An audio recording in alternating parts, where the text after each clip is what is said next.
신약성경 갈라디아서 6장입니다.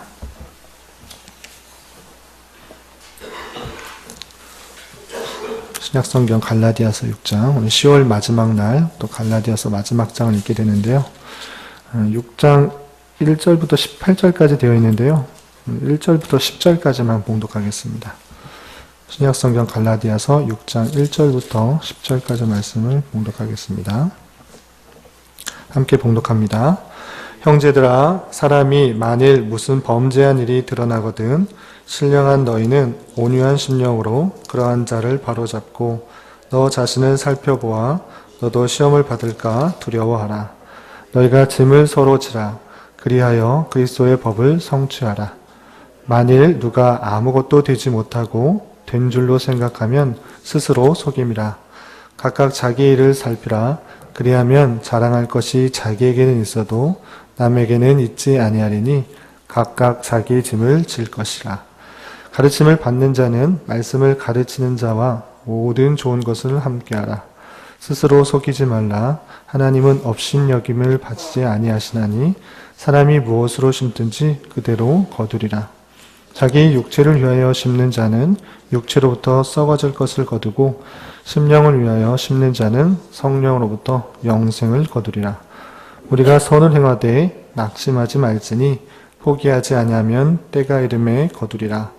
그러므로 우리는 기회 있는 대로 모든 이에게 착한 일을 하되 더욱 믿음의 가정들에게 할지니라. 아멘. 이 시간에도 여기까지 나오신 여러분들 위해 하나님의 크신 은혜가 함께하기를 진심으로 기원합니다. 말씀 읽기 본문은 갈라디아서 6장입니다. 우리가 교훈받은 대로 갈라디아서는 기독교의 핵심 진리라고 할 수 있는 믿음으로 말미암아 구원을 받는다는 이신칭의의 내용을 잘 설명해 주고 있습니다. 당시에 갈라디아 성도들에게 거짓된 복음, 다른 복음, 그러니까 율법을 지킴으로 말미암아 구원을 받을 수 있다라는 그런 잘못된 복음들이 전해졌을 때에 사도 바울께서는 갈라디아 서신을 통하여서 참된 복음, 오직 믿음으로 말미암아 구원을 받는다는 사실들을 강하게 설명하고 있고요. 그리고 이 갈라디아서 5장, 6장, 어제 읽었던 본문과 오늘 읽은 본문에서는 믿음으로 말미암아 구원을 받은 자로서의 삶이 어떠한지를 잘 설명해 주고 있습니다. 우리가 어제 읽었던 본문에서는 5장에서는 특별히 믿음으로 말미암아 구원을 받은 자가 개인적으로 어떤 삶을 살아야 될 것인지 교훈하고 있는데요. 어제 살펴본 것과 같이 우리가 믿음으로 말미암아 참된 자유를 얻었을 때 육체의 소욕을 따라 육체의 일들을 행할 것이 아니라 성령을 따라서 성령의 열매를 맺어가야 함을 교훈받았습니다. 그래서 개인적인 그런 삶에 대해서 교훈을 5장에서 하고 있고요. 6장에서는 계속해서 개인적으로 뿐만 아니라 공동체적으로 어떠한 삶을 살아야 되는지에서 교훈하고 있는 내용들이 6장에 이어지고 있습니다. 우선 6장 1절부터 18절까지 내용 중에 우리 이해하기 쉽게 세 부분으로 나눈다고 하면 여러분은 교환해서 살펴보는 것 같이 1절부터 우리가 읽었던 10절까지는 공동체 안에서 가져야 할 모습들을 어떤 것들인가 여러 가지 것들을 교훈하고 있고요. 그리고 우리 읽지는 않았지만 11절부터 15절까지는 외적으로 우리가 할례를 받았다, 율법을 여러 가지 것들을 지켰다, 이렇게 외적인 모습을 자랑할 것이 아니라 우리에게 있는 것들은 아무것도 자랑할 것이 없고 우리가 자랑할 것은 우리에게 있는 것이 아니라 우리를 구원하신 예수 그리스도의 십자가, 그것만이 우리에게 자랑할 것이다 라고 교훈하면서 내 자신은 십자가만 자랑한다, 십자가 외에 결코 자랑할 것이 없다, 이렇게 표현하고 있습니다. 그리고 마지막 16절부터 18절까지는 이 서신서라는 특징을 잘 보여주고 있는데 권면과 축도로 마치고 있습니다. 은혜와 평강을 구하면서 예수 그리스도의 은혜가 갈라디아 성도들에게 함께하기를 기원하는 글로 이 글이 마쳐지고 있습니다. 내용들을 다 살펴보기는 좀 제한될 것 같아서 우리가 1절부터 10절까지 읽었던 것을 통하여서 믿음으로 말미암아 구원 얻은 성도가 공동체 안에서 어떠한 삶을 살아야 될 것인지 교훈하는 내용을 통해서 우리 삶을 적용했으면 좋겠습니다. 우선 1절 보면 이런 교훈을 하고 있습니다. 1절 보면 6장 1절 형제들아 사람이 만일 무슨 범죄한 일이 드러나거든 신령한 너희는 온유한 심령으로 그러한 자를 바로 잡고 너 자신을 살펴보아 너도 시험을 받을까 두려워하라 라고 되어 있습니다. 공동체 안에 여러 가지 일들을 하다 보면 크고 작은 또 일들이 있을 텐데 그 사실 중에 범죄한 일, 죄가 드러날 수도 있습니다.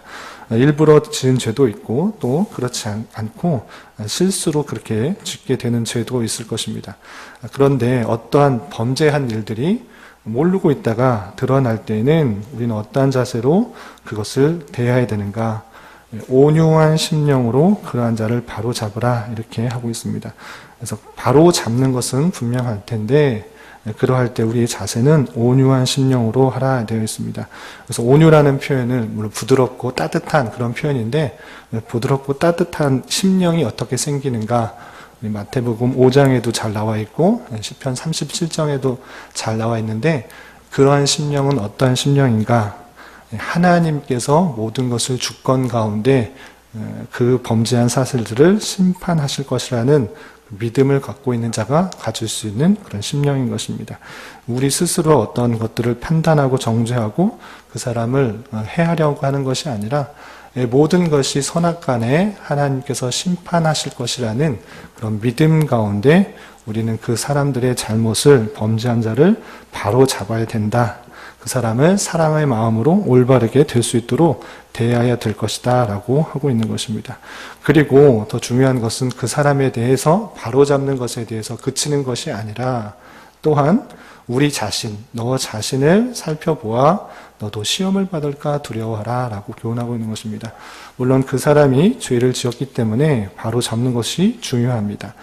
그렇지만 그 사람에게만 죄가 있는 것이 아니라 너도 또한 그 사실로 인하여서 죄가 될 수도 있고 또 시험을 받을 수 있기 때문에 내 자신의 죄가 없는지를 살펴보고 또한 그런 것으로 인하여서 내가 시험받지 않을까 두려워하며 조심해야 할 것을 설명하고 있습니다. 공동체 안에 범죄한 일이 드러날 때 우리는 온유한 심령으로 하나님께 모든 것들을 맡기며 그 사람을 바로잡는 그런 사랑의 마음으로 다해서 바로잡을 수 있도록 해야 될 것이고 내 자신도 삼가 시험에 들지 않도록 하는 것이 중요하겠다라고 표현하고 있습니다. 계속해서 2절 보면 공동체 안에 어떤 짐이 있을 때 서로 나누어질 것들을 서로 이를 분담해야 할 것을 이렇게 교훈하고 있습니다. 2절 보면 너희가 짐을 서로 지라 그리하여 그리스도의 법을 성취하라.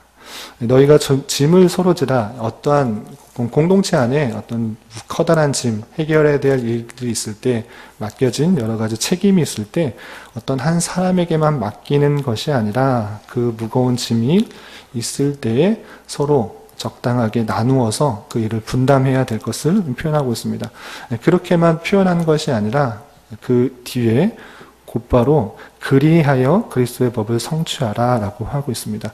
짐을 서로 지는 것, 그것이 그리스도의 법을 성취하는 것이다 라고 설명하고 있는 것입니다. 이렇게 어떤 공동체 안에 어떤 문제나 또 책임이나 또 여러 가지 해결해야 될 일이 있을 때 그것은 내 일과 나와 상관없는 일이다 생각하고 그냥 무시하거나 마음을 쏟지 않는 것이 아니라 크고 작은 일들을 분담하는 것, 그것이 그리스도의 법을 성취하는 것이다 라고 할 수 있는데요. 그리스도의 법은 무엇인가? 바로 앞장에서 갈라디아서 5장에서도 표현한 것처럼 사랑이라고 할 수 있겠습니다. 주님께서 보여주신 사랑, 그 성령의 열매로서의 사랑, 새 율법으로서의 그 사랑을 성취한다라고 했을 때 그리스도의 법, 사랑을 성취하는 것은 내 자신만을 생각하면서 생활하는 것이 아니라 신앙생활을 하게 될 때 나와 연관된 크고 작은 공동체의 모습에서 내가 맡겨진, 내가 담당할 수 있는 여러 가지 일들을 조금씩 분담하여서 그 무게를 줄여나가는 것, 그것이 그리스도께서 보여주신 사랑이고 그리스도의 법이며 우리가 해야 될 마땅한 자세다라고 표현하고 있는 것입니다. 그렇기 때문에 우리 안에 있는 해결해야 될 문제들, 이런 것들이 있을 때 무관심하게 넘어갈 것이 아니라 내가 또 감당할 부분은 없나 생각해보며 짐을 나누어지는 것, 그것이 공동체 안에서 성도가 마땅히 해야 될 일이다. 교훈하고 있는 사실들을 살펴볼 수 있습니다. 그리고 3절과 4절에서는 겸손해야 될 것들을, 외적인 것들을 자랑하지 말고 겸손해 행해야 될 것을 교훈하고 있는데요. 이렇게 표현하고 있습니다. 3절, 4절 보면 만일 누가 아무것도 되지 못하고 된 줄로 생각하면 스스로 속임이라. 각각 자기 일을 살피라. 그리하면 자랑할 것이 자기에게는 있어도 남에게는 있지 아니하리니 라고 되어 있습니다. 공동체에서 여러 가지 일들을 하다 보면 자신의 열심히 일한 것들로 인해서 자기가 의가 되고 또 많은 일들을 한 것처럼 생각될 때가 있습니다. 그렇지만 스스로 생각해 보면 그것이 완전한 것인가, 정말 잘 된 것인가, 그렇지 않다라는 것들을 스스로 안다라고 하는 것입니다. 아무것도 되지 못하고 잘 되었다 이렇게 생각하지 말고 각각 자기 일을 잘 살펴서 그 일들이 나에게는 자랑이 될지 몰라도 남에게는 자랑이 안 될 수 있다는 사실들을 기억해 보아라 이렇게 교훈하고 있는 것입니다. 어떤 공동체 안에서 일들을 할 때 자기가 많은 일들을 했기 때문에 자신이 인정을 받고 사랑을 받고 또 격려를 받는 것들을 기대하고 있지만 스스로 돌아보면 그 자랑할 일이 나에게는 있지만 남에게는 큰 자랑이 되지 않을 수 있다라고 교훈하고 있는 것입니다. 그래서 어떤 일들을 행할 때에 내 자신을 더욱더 돌아보면서 그에게는 나에게는 도움이 되고 나에게는 자랑이 될 수 있지만 남에게는 별것 아닌 일들이 될 수도 있고 또 그 일이 정말 하나님 보시기에 완전한 일인가 완벽한 일인가 정말 다 된 일인가 생각해 볼 때 그렇지 않을 수 있다라는 사실들을 늘 염두에 두고 어떤 일을 행할 때 내 자신에게만 해당되는 것으로 겸손하게 행해야 될 것을 말하고 있습니다. 오히려 그렇게 남에게 자랑하거나 인정받으려는 것들이 오히려 해가 될 수 있음을 표현해 주고 있습니다. 그리고 5절에서는 마지막으로 각각 자기의 짐을 질 것이라 라고 하면서 물론 서로의 짐을 나누어 지는 것도 필요하지만 각자에게 맡겨진 일들이 있을진데 그 짐을 자기가 충분하게 다 감당해야 할 것을 표현하고 있습니다. 자기의 짐이 있음에도 불구하고 제대로 감당하지 못하고 남의 것들만 생각하는 것들은 좀 조심스러운 일이고요. 각각 맡겨진 일들이 있을진데 그것들을 최선을 다해서 내 자신 안에서 충분하게 감당하려는 모습들이 있어야 될 것이다 라고 교훈하고 있습니다. 그래서 마지막에 2절에서는 짐을 서로 지라 라고 했지만 그럼에도 불구하고 각각에 맡겨진 일들이 있을진데 그 일들 안에서 최선을 다해서 그 짐을 지어라 라고 표현하고 있는 것입니다. 계속해서 6절에서는 공동체 안에 말씀을 전하는 자, 또 받는 자가 있을진데 말씀을 전하는 그런 사람들을 무시하지 말고 마음을 쏟을 것을 이렇게 표현하고 있습니다. 6절에 보면 가르침을 받는 자는 말씀을 가르치는 자와 모든 좋은 것을 함께하라. 공동체 안에서 하나님의 말씀을 전하는 자도 있고 받는 자가 있을진데 그 말씀을 전하는 자를 외면하지 말고 또 좋은 것을 함께하며 공동체 안에서 서로 하나 될 것을 이렇게 표현하고 있습니다. 그리고 계속해서 7절, 8절, 9절에서는 공동체 안에서 여러 가지 선한 일들을 할 때 특별히 육체적인 일, 그것에 관심을 두지 말고 신령한 것들, 성령을 위해서 행해야 될 것들을 강조하고 있고 그럼에도 불구하고 그 일들이 바로 당장에 눈에 보이는 사실들로 나타나지 않을지라도 끝까지 인내하며 그 성령에 해당되는 영적인 일들에 힘써야 될 것을 계속 표현하고 있습니다. 7절, 8절, 9절 제가 다시 한번 읽어보겠습니다. 스스로 속이지 말라. 하나님은 업신여김을 받지 아니하시나니 사람이 무엇으로 심든지 그대로 거두리라. 무엇을 심든지 그대로 거둘 것을 말하고 있는데 그래서 무엇을 심는다는 것인가? 8절 보면 자기의 육체를 위하여 심는 자는 육체로부터 썩어질 것을 거두고 성령을 위하여 심는 자는 성령으로부터 영생을 거두리라. 우리가 행하는 여러 가지 것들이 있습니다. 그러할 때 자신의 육체를 위해서, 자신의 부귀를 위해서, 자기의 영화를 위해서, 자기의 인정을 위해서 많은 일들을 하면 당연하게 그에 따른 일들이 결과로서 얻어질 것입니다. 그렇지만 그 모든 부귀와 영화 또 여러 가지 안위의 것들이 일시적인 것이다, 썩어질 것이다 라고 말을 하고 있습니다. 그래서 육체를 위하여 심는 자는 육체로부터 썩어질 것을 거두게 될 것이다. 당연히 심는 대로 거두는 그런 법칙이 있다. 그렇지만 그런 것에 그치는 것이 아니라 공동체 안에서 어떻게 우리는 행해야 될 것인가. 성령을 위하여 심는 자는 성령으로부터 영생을 거둘 것이기 때문에 우리는 썩어질 것에 너무 마음을 뺏기지 말고 성령을 위해서 또 하나님에 관련된 영적인 일들에 마음을 쏟고 힘을 쏟아 영생을 거두는 일에 더욱더 힘을 써야 될 것을 교훈하고 있습니다. 하나님은 업신여김을 받을 그럴 뿐이 아니다. 하나님께서 원하시는 일들을 온전히 마음 쏟고 기도하며 나아가야 될 것이다. 영원히 썩지 않는 것에 마음을 두고 우리가 힘써 행해야 될 것을 이렇게 교훈하고 있는 것입니다. 그리고 이렇게 육체를 위하여 심는 것, 이것을 7절에서는 하나님이 업신을 받으시게 되는 일들이다 라고 표현하는 것을 살펴볼 수 있습니다. 그래서 우리는 하나님께서 원하시는 그러한 일들에 더 마음을 쏟아야 될 것이고, 그러한 일들이 바로 눈에 드러나는 일로 나타나지 않을지라도 계속 인내하며 그 일들을 행할 것을 9절에 이렇게 표현하고 있습니다. 우리가 선을 행하되 낙심하지 말지니 포기하지 아니하면 때가 이름에 거두리라. 영적인 일들은 바로 눈에 드러나는 경우가 많이 없는 것 같습니다. 없을 수가 있는 것 같습니다. 우리가 교회 안에서 말씀을 전하고 열심히 또 전도도 하고 그럴 때 눈에 보이는 드러나는 것들이 당장에는 나타나지 않을 때가 있지만, 그렇지만 그런 선을 행하되 낙심하지 않으면, 포기하지 않으면, 인내로서 그 일들을 잘 감당하면 우리의 때는 아니지만, 우리 희망하는 때가 아닐 수도 있지만 하나님의 때가 이르면 하나님의 방편으로 이루게 될 것이고, 그렇게 되면 결과를 얻을 것이다 라고 교훈하고 있습니다. 그래서 공동체 안에서 여러 가지 일들을 행할 때 낙심하지 말고 하나님의 때가 있다라는 것들을 기대하며 영적인 일들에 힘쓰며 또 공동체를 세워나가는 일들을 계속적으로 감당해야 될 것을 교훈하고 있습니다. 마지막으로 10절에서 우리가 선을 행할 때 더욱더 힘써야 될 부분이 어딘가 이렇게 교훈하고 있습니다. 10절에 보면 그러므로 우리는 기회에 있는 대로 모든 이에게 착한 일을 하되 더욱 믿음의 가정들에게 할지니라. 우리는 선행들을 모든 사람에게 하는 것이 마땅한 그런 자세일 것입니다.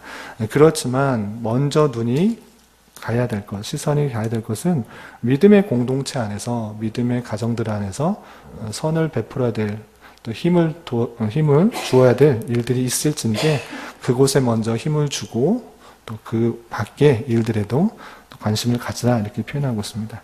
그래서 믿음 안에서 공동체 안을 어떻게 설명해야 될지를 1절부터 10절까지 잘 설명하고 있습니다.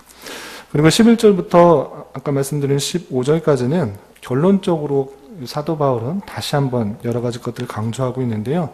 그것의 핵심은 무엇인가? 앞서 1장부터 4장까지 계속적으로 강조했던 것, 믿음으로 말미암아 구원 얻는다는 그 사실, 할례를 받거나 율법을 준행하고 다 수행함으로 구원받는 것이 아니라 오직 믿음으로 말미암아 구원을 받기 때문에 그 사실들은 내 자신이, 내가 행한 것들이 어떤 것도 자랑할 것이 없다. 오직 우리에게는 하나님께만 찬양과 영광과 경배를 돌려야 될 것이고 내 스스로 내 안에 있는 것들로 자랑할 것이 없다라는 것들을 다시 한번 이렇게 강조하면서 표현하고 있습니다.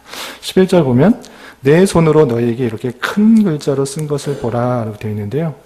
손으로 자기가 직접 썼다라는 것들을 강조하고 있고 큰 글자로 썼다. 이 뒷부분은 특별히 큰 글자로 썼다라는 것을 강조하고 있는데요. 앞서서 문맥과 살펴보면 자신의 눈이 그렇게 좋지 않은 상황이기 때문에 큰 글로 쓴 것이다 라고 생각할 수도 있고, 또 큰 글로 썼다는 그 자체가 사도 바울께서 다시 한번 강조하기 위해서 이렇게 쓴 것으로 이해하면 될 것입니다. 그래서 결론적으로 강조하고 있는 것이 무엇인가? 12절부터 14절까지 보면 이렇게 표현하고 있습니다. 무릇 육체의 모양을 내려하는 자들이 억지로 너희에게 할례를 받게 함은 그들이 그리스도의 십자가로 말미암아 박해를 면하려 할 뿐이라. 할례를 받게 하는 것은 그 당시에 너희가 그리스도인이냐 이렇게 물었을 때 그리스도이면 박해나 핍박들을 받기 때문에 할례를 받음으로 그 핍박을 면하게 할 수 있었습니다.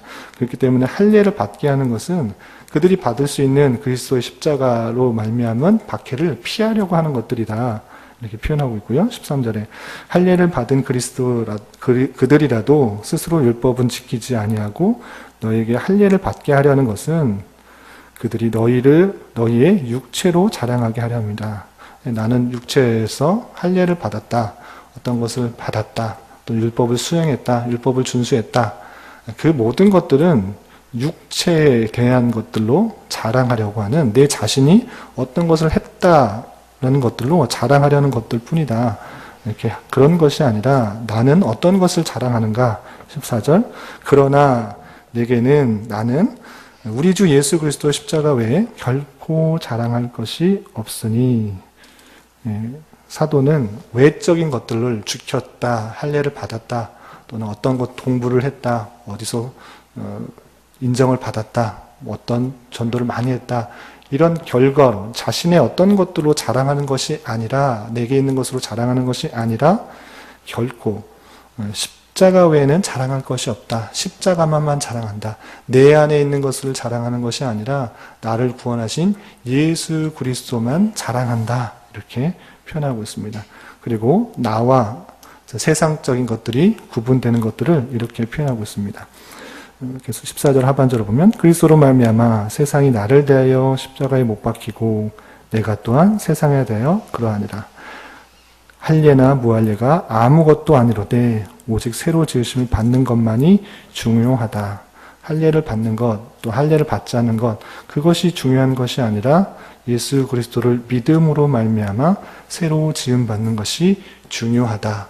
너희 안에 어떤 것들로 자랑할 것이 아니라 그것이 하나님 보시기에 정말 부족하고 연약하고 아주 완성되지 않은 것이라는 것들을 기억하며 내게 자랑할 것은 예수 그리스도 그 십자가의 사랑밖에 자랑할 것이 없다라는 것들을 다시 한번 강조하고 있습니다. 그리고 16절, 18절에서는 아까 말씀드린 것처럼 갈라디아 성도들에게 평강과 긍휼을 구하면서 그리스도의 은혜가 함께 하시기를 기원하면서 마치고 있습니다. 이런 내용들을 읽어가면서 우리 말씀을 교훈과 적용을 세 가지로 적용해 보았습니다. 교환의 세 가지로 이렇게 표현하고 있는데요. 첫 번째로 주님께서는 우리를 홀로 거하도록 두지 않으셨습니다. 물론 개인적으로 구원을 두시지만 개인 홀로 놔두신 것이 아니라 공동체 안에서 거할 수 있도록 하신 것입니다. 예수 그리스도를 믿음으로 말미암아 자유함을 얻은 자로서 나 혼자로서의 신앙생활에 그치는 것이 아니라 우리 주변의 공동체 안에 사람을 되돌아볼 수 있어야 될 것입니다. 계속적으로 사회가 급해지고 현대화될수록 개별적인 신앙을 할 경우가 많이 있는 것 같습니다. 그럴지라도 우리는 더욱더 함께 공동체 신앙생활을 하는 사람들을 돌아볼 수 있어야 될 것입니다. 우리가 짐을 져주어야 될 사람은 없는지, 또 힘과 또 재물을 나누어야 될 그런 사람이 없는지 되돌아봐야 될 것입니다. 우리 주변의 사람들이 지고 있는 짐을 함께 지며 또한 내게 맡겨진 일들에 대하여 잘 감당하는 것을 통하여 그리스도의 법을 실천할 수 있어야 될 것입니다. 또한 내가 자랑스럽게 여기고 있는 것이 무엇인지를 되돌아보았으면 좋겠습니다. 외적인 어떤 것들로 자랑스럽게 여기고 있는 것은 아닌지 되돌아보아야 될 것입니다. 잠시 있다가 없어질 육체 일들에 너무 마음 뺏기기보다는 영혼에 속한 일들에 힘쓰고 애써 성령의 귀한 열매를 맺어가야 할 것입니다.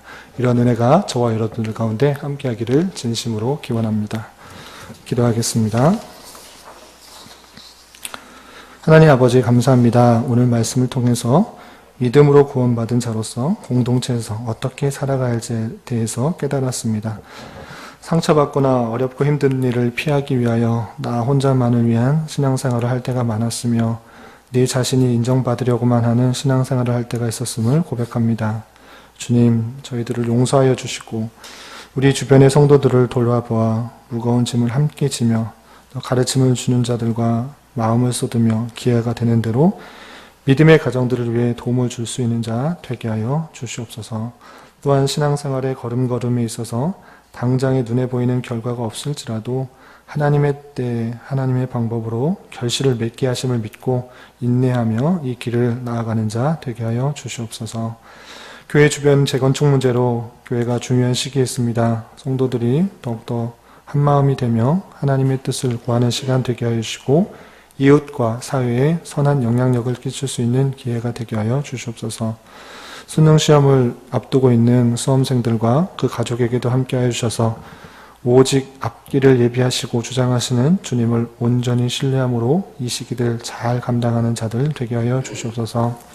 또한 탄자니아 선교지 탐방 중이신 이용호 목사님 모든 여정 위에 함께 하여 주셔서 하나님의 선하신 인도하심을 잘 깨닫고 준비하는 시간 되게 하여 주시옵소서. 오늘 저녁에 있게 되는 종교개혁 기념 강좌에도 많은 성도들 함께 모여 종교개혁의 참 정신을 깨닫고 많은 은혜와 도전이 되는 시간 되게 하여 주시옵소서. 교회 내 여러 병약자와 이런저런 문제로 마음 아파하는 이들이 있습니다. 주님 함께하여 주시고 위로하여 주시며 평강 가운데 감사의 고백이 늘 넘쳐나게 하여 주시옵소서. 이 시간 각자 주님께 간절히 간구하는 입술의 고백 위에도 주님의 선한 열매가 있게 하여 주시옵소서. 예수님의 이름으로 기도드리옵나이다. 아멘. 하늘에 계신